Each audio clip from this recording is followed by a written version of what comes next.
I played it innocent, a feel of discontent. I'm finally facing it all, fearless.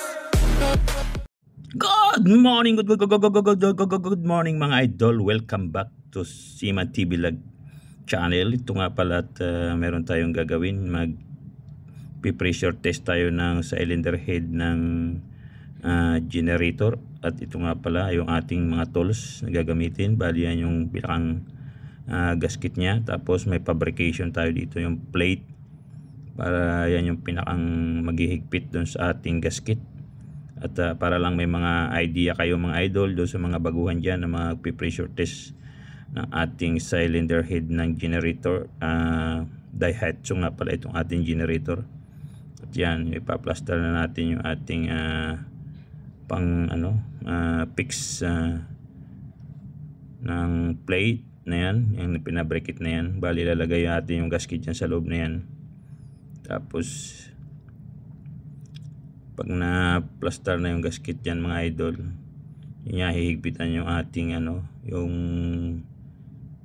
nut. And tapos kailangan lalagyan nyo ng tape mga idol yung gasket. At dito nga pala ay yan, yung isang gasket ay nakalagay na yun dyan sa may plate na yan, yung nakadikit na yan dyan mga idol. Tapos yan, hihigpitan na.